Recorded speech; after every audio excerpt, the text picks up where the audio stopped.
नमस्कार स्टूडेंट्स,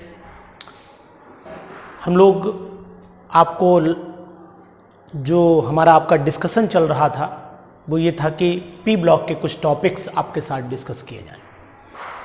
तो P block के टॉपिक्स मैंने अलग अलग ढंग से टॉपिक वाइज एक्सप्लेनेशन करने का सोचा है।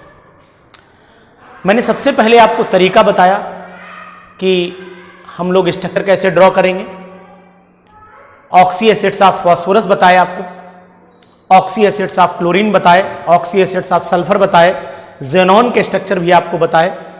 तो अब हम आपको प्रोसेस समझाते हैं कि हम लोग प्रोसेस कैसे कंप्लीट करेंगे। यानी हैवर्स प्रोसेस, अमोनिया का हैवर्स प्रोसेस है, HNO3 का ओस्टवाल्ड प्रोसेस है, H2SO4 का कॉन्टैक्ट प्रोसेस है और क्लोरीन बनाने का डीकन्स मेथड है। ये सब मेथड हम पर्टिकुलर टॉपिक वाइज डिस्कशन करेंगे आपसे। तो आज हम इस वीडियो के थ्रू आप तक पहुंचाएंगे हैवर्स प्रोसेस ऑफ अमोनिया, यानी अमोनिया को हैवर्स प्रोसेस के थ्रू कैसे बनाते हैं ये हम आपको बताएंगे डायग्रामेटिकली पूरा ड्रॉ करके। तो हमारा टॉपिक है आज का Haber's process of formation of ammonia.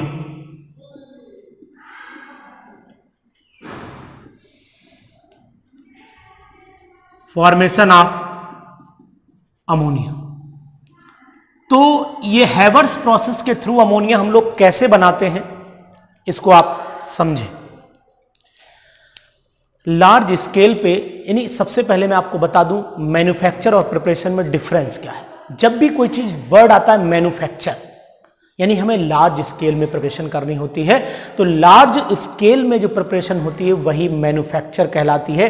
यानी कि चीप एंड बेस्ट मेथड माना जाता है, जहां पर खर्चा कम हो और उसका आउटपुट ज्यादा निकलना चाहिए, उसी को मैन्युफैक्चर यानी लार्ज स्केल में प्रिपरेशन बोला जाता है। तो हैवर्स प्रोसेस में होता क्या है, हैवर्स प्रोसेस में अमोनिया का फॉर्मेशन होता है। तो मैं आपको सबसे पहले डायग्राम बना करके दिखाता हूं कि ये एक कैटालिटिक चैम्बर होता है, ये है कैटालिटिक चैम्बर। ये यहां पर एक पाइप निकला हुआ है और इस पाइप के आगे लगा है कंप्रेसर जो एयर को खींचेगा। एक तरफ से इसमें जाएगी नाइट्रोजन गैस, एक तरफ से इसमें जाएगी हाइड्रोजन गैस।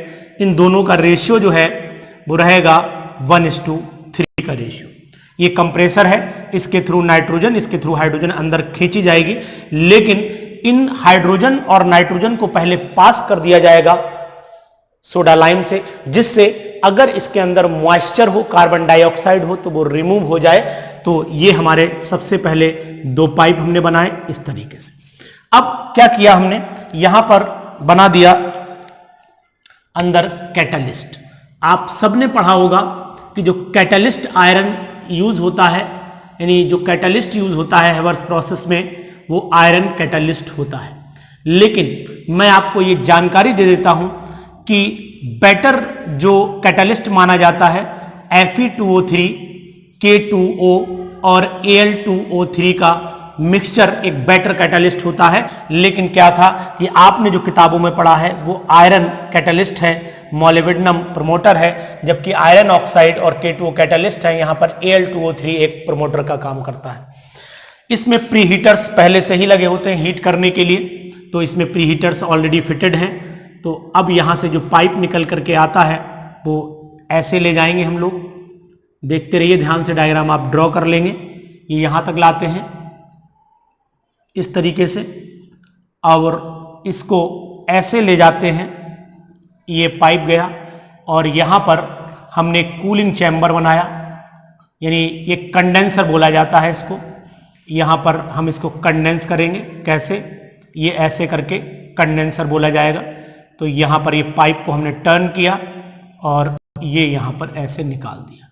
इसमें एक हमने ये इस तरीके का बना दिया सिस्टम, यहां पर होल किया और यहां पर रखा हुआ है हमारा कंटेनर। तो क्या होगा कि कंडेंस करके कंडेंस करके हम लोग यहां से अमोनिया इसके अंदर जो है कंडेंसर इसे बोलते हैं, कूलिंग चैम्बर होता है, यहाँ जो गैस होगी वो कंडेंस हो जाएगी और कंडेंस होने के बाद ड्रॉप वाइज जो है ड्रॉप वाइज गिरेगी नीचे अमोनिया। तो ये हमने अमोनिया दिखाना है गिरते हुए ऐसे करके, और यहाँ पर लिक्विड अमोनिया ये भर रही है, ये लिक्विड अमोनिया। अभी आपको पूरी डिटेल भी मैं समझा देता हूं, लिक्विड अमोनिया। लेकिन अगर इसके अंदर कोई भी जो गैसेस जो हैं वो मान लेते हैं, सपोज करते हैं कि कोई गैसेस जो नहीं कंबाइन कर पाई कंप्लीटली, तो उनके लिए आप ऐसा कर सकते हैं, रिवर्सिबल प्रोसेस ऐसे करिए, ऐसे जाने दीजिए और इसके अंदर यहाँ से कोई गैस जो रिएक्ट ना कर पाई हो, एक वेस्ट गैसेस यहाँ से निकलेंगी और इन्हें रिसाइकिल्ड वे के थ्रू हम वापस कंप्रेसर में लगा देंगे। तो वापस कंप्रेसर में लगा दीजिए इनको, ये इस तरीके से, ये हमने डायग्राम के थ्रू आपको बना के दिखा दिया। तो अब हमने क्या किया है कि यहां पर क्या है कि कंप्रेसर के थ्रू वापस गैसेस भी ली हैं। तो अब एक तरीके से ये डायग्राम हमारा ड्रॉ हो चुका है। अब आप पूरी तरीके से समझें। ये हमने लिया कैटलिस्ट आयरन और मोलिब्डेनम। आयरन कैटलिस्ट है, मोलिब्डेनम प्रमोटर है, लेकिन बेटर जो कैटलिस्ट है और प्रमोटर है वो यहां लिखे गए हैं। यहां पर प्री हीटर्स के थ्रू क्या होगा कि सबसे पहले अमोनिया N2 और 3H2 रिएक्शन करेंगे आपस में, रिएक्शन रिवर्सिबल मानी जाती है। आयरन कैटलिस्ट है, मोलिब्डेनम प्रमोटर है और अमोनिया के 2 मॉलिक्यूल बनेंगे। डेल्टा H की वैल्यू 93.6 किलो जूल पर मोल होती है। तो यहां पर जो बनने का तरीका है वो आप एक बार दोबारा समझें।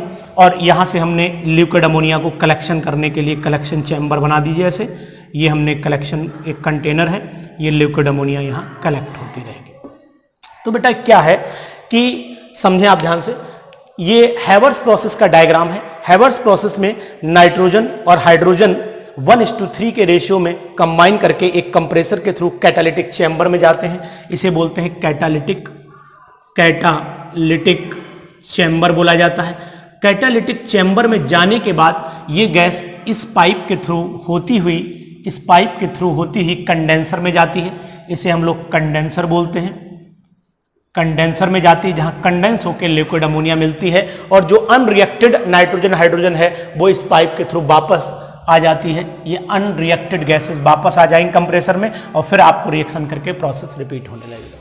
तो ये बहुत सिंपल प्रोसेस है, रिएक्शन रिवर्सिबल है। अब आपको पूरा समझाता हूं कि जब नाइट्रोजन और हाइड्रोजन 1:3 के रेशियो में कैटलिस्ट की प्रेजेंस में रिएक्शन करते हैं तो रिएक्शन एक्सोथर्मिक मानी जाती है। तो क्वेश्चन ये बन जाता है कि फेवरेबल कंडीशंस क्या है। फेवरेबल कंडीशन क्या है कि अगर हम देखें तो यहां 1 वॉल्यूम है, यहां पर 3 वॉल्यूम है, यहां पर 2 वॉल्यूम है, यानी वॉल्यूम घट रहा है। यानी कि सबसे पहली कंडीशन है कि high pressure, Le Chatelier principle ये कहता है कि high pressure is required to shift the equilibrium in forward direction. यानी हाई प्रेशर चाहिए कि अगर हम इक्विलिब्रियम फॉरवर्ड डायरेक्शन में शिफ्ट कर दें। अगर फॉरवर्ड डायरेक्शन में हम शिफ्ट करेंगे तो क्या होगा कि प्रेशर बढ़ाना पड़ेगा क्योंकि वॉल्यूम घट रहा है। तो हाई प्रेशर जरूरी है ज्यादा अमोनिया के फॉर्मेशन के लिए।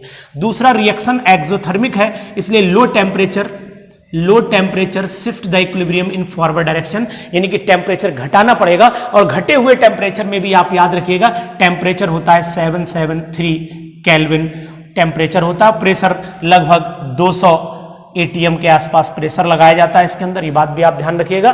तो 200 एटीएम प्रेशर और लगभग 773 केल्विन टेम्परेचर, इसी को लो टेम्परेचर बोलते हैं क्योंकि इससे कम टेम्परेचर पर रिएक्शन फॉरवर्ड डायरेक्शन में शिफ्ट नहीं होती। तो यही लो टेम्परेचर है जो रिएक्शन को फॉरवर्ड डायरेक्शन में बढ़ाता है। अब यहां पर अगर हम कंसंट्रेशन की बात करें तो कंसंट्रेशन क्या होगा, ज्यादा चाहिए होगा रिएक्टेंट का।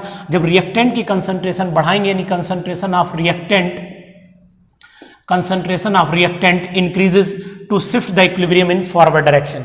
यानी कि 3 कंडीशंस है फेवरेबल। एक तो हमें हाई प्रेशर चाहिए, दूसरा लो टेम्परेचर चाहिए, तीसरा कंसंट्रेशन ऑफ रिएक्टेंट बढ़ानी पड़ेगी और चौथी बात है आयरन कैटलिस्ट और प्रमोटर मोलिब्डेनम की तरह मोलिब्डेनम यूज होगा।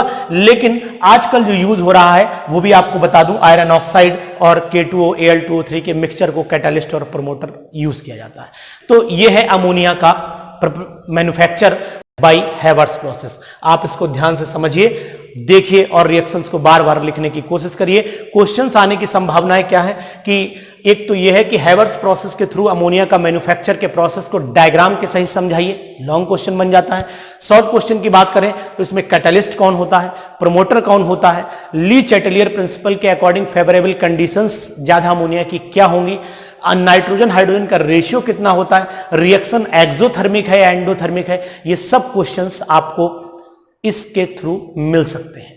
तो ये मैंने आपको पूरा समझाया कि हम लोग अमोनिया हैवर्ट्स प्रोसेस के थ्रू कैसे बना सकते हैं। और आप ये जानते हैं कि अगर अमोनिया की फिजिकल प्रॉपर्टी को देखें तो ammonia it is highly soluble in water, ये पानी में बहुत आसानी से घुल जाती है। तो इसीलिए इस बात का आपको ध्यान रखना पड़ेगा। दो चार प्रॉपर्टी है, अगर इसे सूंघ लें तो थोड़ी दम घुटने सफोकेशन होने लगता है, ये प्रॉपर्टी है। इसको आसानी से ल्यूकिफाई किया जा सकता है, ये भी एक फिजिकल प्रॉपर्टी है। तो ऐसी बहुत सारी प्रॉपर्टी भी अमोनिया की आपको पढ़नी पड़ेगी। तो ये हुआ आपके सामने manufacture of ammonia bye Havertz process. इसको पढ़िए, समझिए, डायग्राम को बना करके देखिए, आपको अच्छा लगेगा। Thank you.